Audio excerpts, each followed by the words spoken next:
It's Sandy Parker, and welcome to Crafting for Almost Everyone. So today we're going to be making a card that's going to encompass a lot of different techniques. I made this watercolor rainbow, and it's dry, and I had to do that in advance. I apologize because I wanted to make sure it was dry for this, because the first thing we're going to do is we're going to use this Holographic Ranger embossing powder, because my background is going to be this really pretty sparkly green, and I wanted my the rest of my images to match. So by doing this, it should make it so that I end up with a sparkly rainbow as well. And I'm using Ranger embossing powder ink. Yes, that's what this is. For a second there I confused myself. Just to get my watercolor as sticky as I can, and then I'll be able to get my powder on it and have it stick, at least hopefully. I wanted to tell you first that my paper is 140-pound hot press paper, so it's going to be really kind of tricky to do the process I want to do with it, and that is I'm going to punch this out and make it into small hexagon shapes, and then those are going to in the end be backed by a black, and I'm going to also do the same with my black image, make it not glittery, but I'm going to make it shiny, because I thought if the black was a matte that it wouldn't look good. So we're going to get rid of the matte look. So what we're going to do now is the same thing, and on this cardstock you can actually see the embossing powder. We don't need to put the pouch on this because we're embossing the whole image, so we want the embossing powder to go everywhere. And I need to have as much or maybe even more of this embossed because because it is going to be a bigger stamped image than my the punched image, excuse me, than my background. So I have to make sure everything is shiny and pretty and going with it. This clear embossing powder has seen better days. It's got little chunks of things in it and all kinds of things. I don't know how people can keep a bowl going at all times, because even when I have a bottle of it, I end up getting things in it that I don't really want. I don't really care if the edges aren't particularly covered, because remember, we're going to be punching this out, so not a biggie. Before I go any further, I wanted to tell you about my sentiments. They came from my creative times. I believe in Leprechauns. I really like the font of them and the way they look once you stamp them, and I'll show you those real quickly. The inside of my card is just Happy St. Patrick's Day, but I've stamped and embossed. You may find a pot of gold at the end of the rainbow, and I'm going to show you, I'm going to do a little technique with a punch later on with that. And I have this punch. I don't know if you've ever seen these, but it's from Creative Memories, and they still sell them, and you can always find them on eBay. But it's got a 1 1/4 inch hexagon and a 1 1/2. So when I punch the size I want, I only punch one of them, and I usually use my elbow and my head and everything else I get in the picture, but that's how I punch those, so that you only get one punch instead of both. And then I run them through my Xyron so that I get a really good stick to them. And if you use the flat end of the hexagons instead of the pointy ends, it's easier to pull them through accurately. And I'll just pull a couple through so you can see them, hopefully. You just pull from one end, and I wanted to get as many of these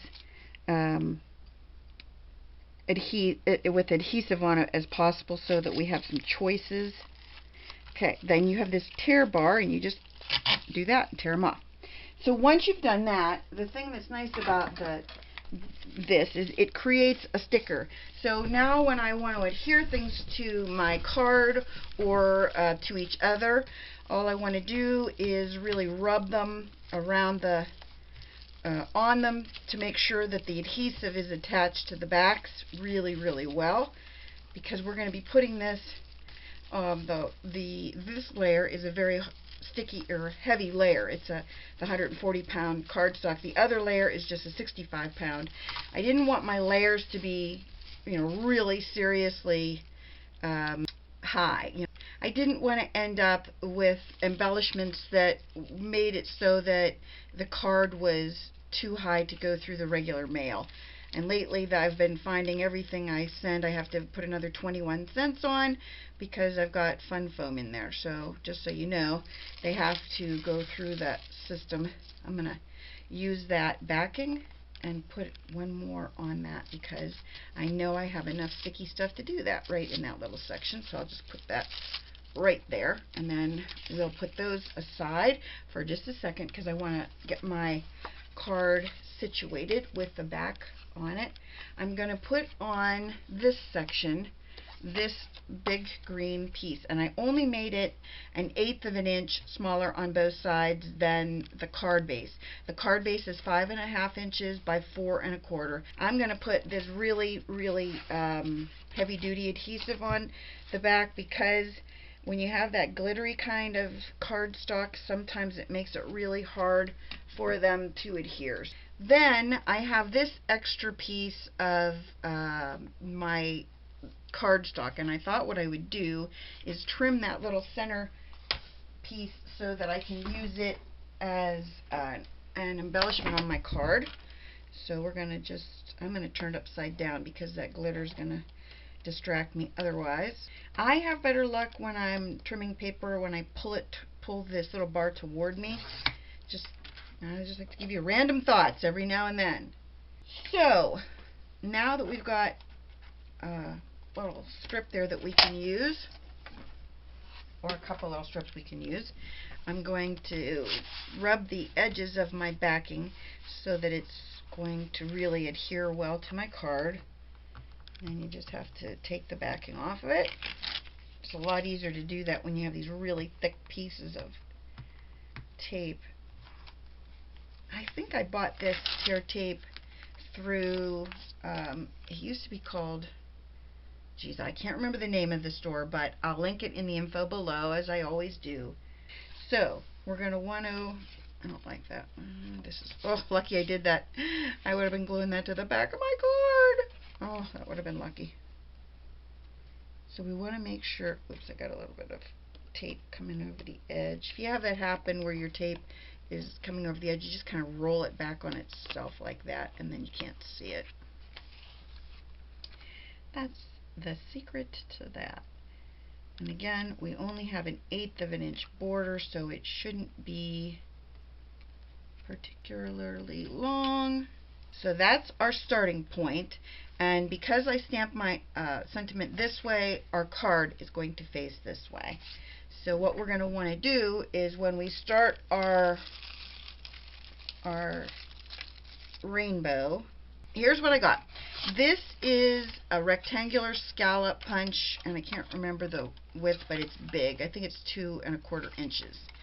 And I struggled finding a punch that would be long enough, because this is a really long sentiment. So what I thought I would do is put it in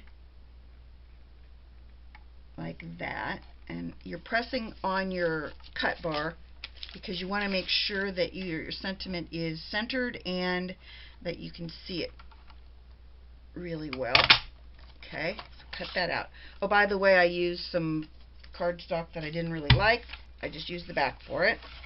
Then I saw somebody else do this, and I thought, what a good idea. They stuck a piece of masking tape on the edge so that they would be able to kind of navigate this better. I'm only going to put that on as close to the edge as possible, but on the back. That way I can navigate this from both sides. See, that made it much better. Now I'll show you how to do it. What you do is you line up your scallops that are punched. See the scallops on this side and that side, how they're lined up inside the existing punched, and then you want to hold it down and make sure you're happy with the width of it, and you just do that. Now you've made a huge punch into a much smaller, but it fit my length. So I might put that up on dimensionals. I'm not sure yet. I'm going to think about that. I could back that with black. I might back it with black. I do have extra black. I had these first two that were kind of weird when I punched them. So here's where we stand. We have this one that's not too pretty, and we have this one that's not too pretty. So we're going to line those two up within each other. Then we're going to make this green one. We're going to take it out of the way. I'm going to have to put a little bit more adhesive on the back of it. So then we'll put that one. I'm sorry if I block the camera with my hand. It's kind of hard to do this if you don't. There's that one. And all I'm doing right now, as you can see, is lining them all up and getting everybody situated so that they're ready to roll. The Xyron does do a really nice job of making a process that's kind of tedious and long. It makes it so it's not tedious and long, which I love. So next our step is going to be, I guess we're just going to finish putting these up on here in the direction we want to stick with, the colors that are closest to match, like that.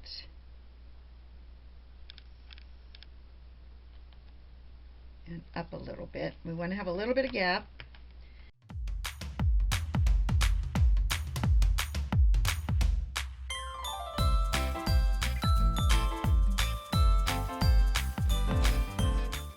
Then I thought what I would do is I did punch out another one of these backgrounds, but I like the idea of maybe having a row of color that goes through it.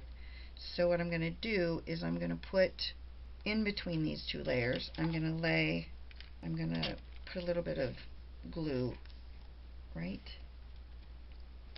there, and I'm going to do it so that we end up in the end having, I might have to slide it down. I think I probably will have to slide it down some. I want to lift up the orange one if I can. And I'm going to put that underneath like that. So I'm going to put a little bit of tear tape underneath and on top of this last edge of this piece right here. I'm going to put a little piece, and then I'm going to wrap it around because you won't see that piece at all. And then we're going to put a couple rows of tear tape on our black piece. My goal here is to have it stick out from under the white, and I couldn't figure out a way to do that with the punches because I didn't have enough black paper that was ready to cut. So what I'm going to do is I'm going to cut this piece right down the center. I'm going to put tear tape all over the back. Before I lay it down, I'm going to line it up with the scallops below it like that. Do the same with our bottom piece. I'm going to do it really tight. Again, our goal is to make sure you lined up with your scallops. Perfect. We're going to kind of just tap them down to make sure they're in place. Then we have to make sure we get our orange piece well adhered, and I'm going to have to put thin tear tape behind that. My goal here is to make sure this little line is straight and that it goes under the pink part or orange part and goes all the way to the edge of the card like that. And then I really need to make sure it sticks to that piece of tear tape that's under there, which hopefully it did. And I'm going to cut this edge off. I thought I would like it going over that to the very edge of the card, but I don't love it. I gotta be honest. My sister is a huge fan of St. Patrick's Day, so it's her favorite holiday of the year. So I always try to make a card that kind of outdoes what I did the year before, and I hope that this one does make her happier than last year's, although she did love last year's. And so right here we're going to attach, and then I'm going to push that down really well because I do have a lot of tear tape on the back, but you never know. Sometimes, I think I said my plan is to put a book on this to make sure it really stays. It's a lot more glitzy than what I normally create in cards, but like I said, my sister really loves St. Patrick's Day, and when I think of St. Patrick's Day, I think of all of the glittery things that, just all the green glittery things you always see marking that holiday. And then on the inside we have Happy St. Patrick's Day, but I thought it would be fun to put a row washi tape. I don't think anybody's going to open this up and determine whether or not it's the same exact color as the front. Our little line of washi near the bottom. As I mentioned, I think earlier, I said what I thought I would do is take one of these extras and put it on the back here. And this one has some blue and some green, so I think I'll just put that over my washi right there. Like that. Looks nice. And then our outside is still fighting me. And last but not least is doing our washi on our envelope. And I like these ones with a flap like this because they're fun to do. When they have that V-shaped flap, it's a little bit more work, and I'm not into it. But on these kind of cards where they have this nice little flap, I think it always looks nicer when you can just put your bellet or your washi right there. Of course, I have my punch that says I made this for you. Got to get that on there. This is the front of our envelope, facing the right way. Yeah, I know I could use a smaller block, but I didn't feel like looking for one, and I had this one right at hand. So I thought what I would do is just stamp a few of these teeny tiny shamrocks around my card.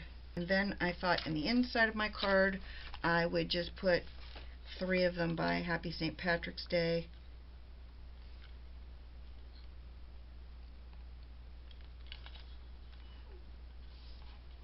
Just because they're so teeny tiny and cute, I just thought they would be fun. And there's that. So that's our card. Let me get that was Gumball Green Stampin' Up! Ink, in case I didn't say that. So here's our card, and here's our envelope that goes with it.